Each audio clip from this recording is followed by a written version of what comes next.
Absolutely nothing that I'm going to tell you is exaggerated, is interpolated, or is imagined. Everything I'm going to tell you is documented.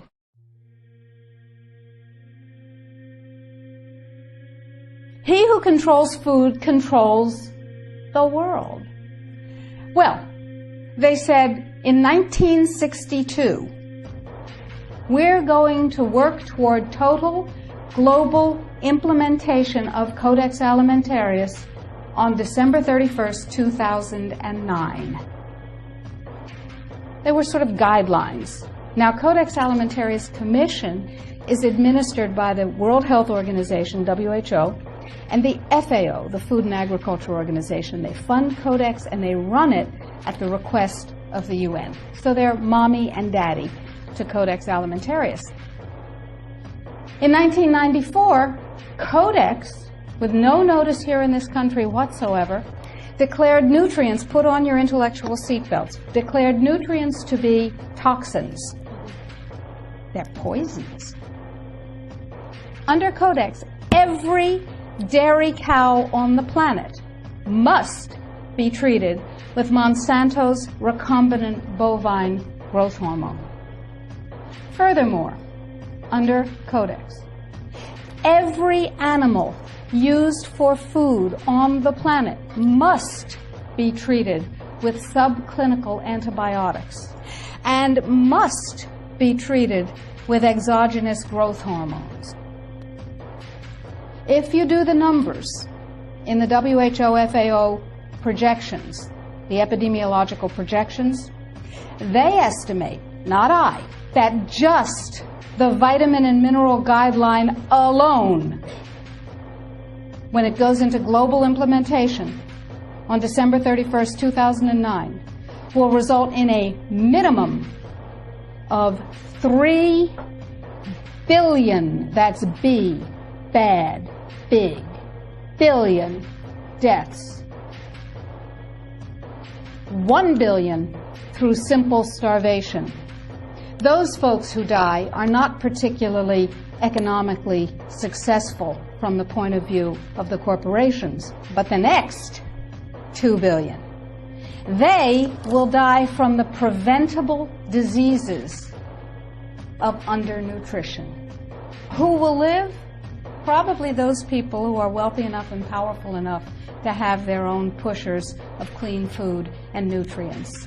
So we need your help, because the United States leadership is what's going to literally save the population of the planet. The UN has put out dozens of public documents where they're calling for an 80% world population reduction. In fact, at the Beijing Women's Conference, the World Conference, back in 1997, the head of the UN Food Program said, "We will use food as a weapon against the people."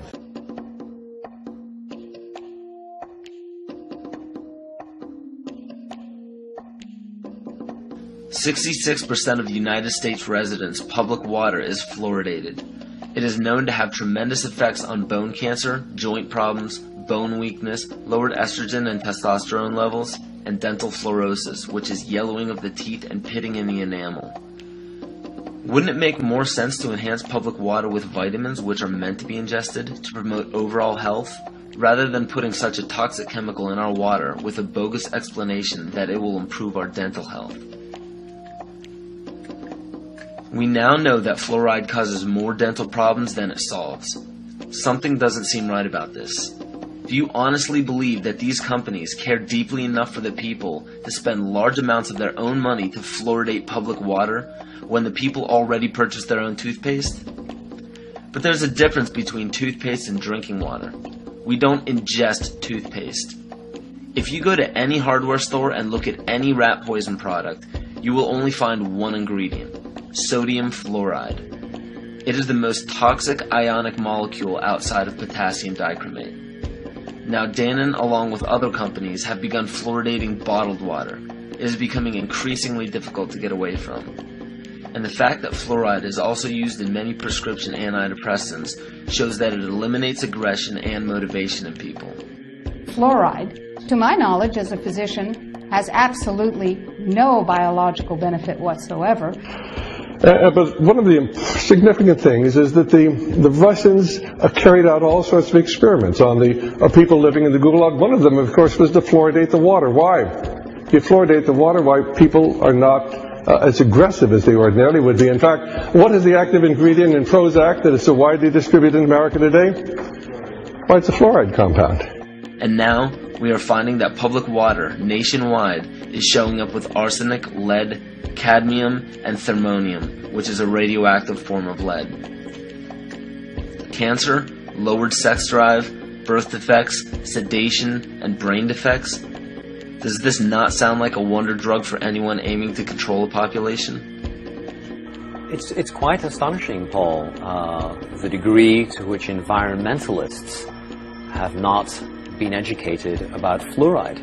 You know, people have an unconscious trust in their doctor or their dentist, and if you can persuade doctors and dentists that fluoride is safe and good, then you're able to reach the rest of the nation. People believe their doctors and dentists, and that was a way of promoting fluoride for Bernays.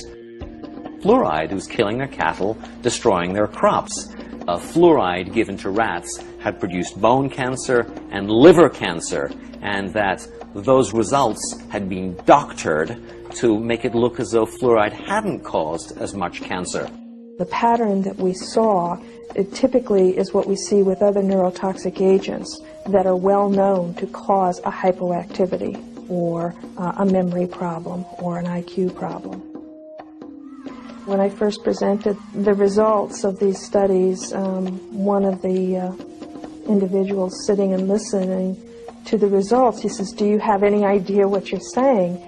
And he says, "You're telling us that we're reducing the IQ of children." And basically I said, yes.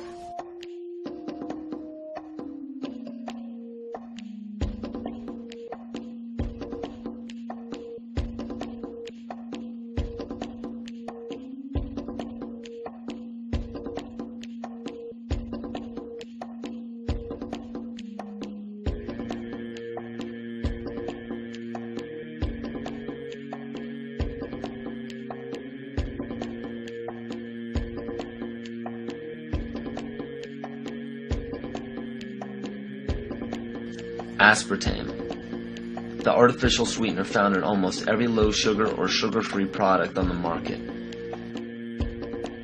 First of all, aspartame is made up of three things: methanol, which of course is what produces blindness, aspartic acid, and phenylalanine. These are all poisons. Aspartic acid, of course, produces brain lesions.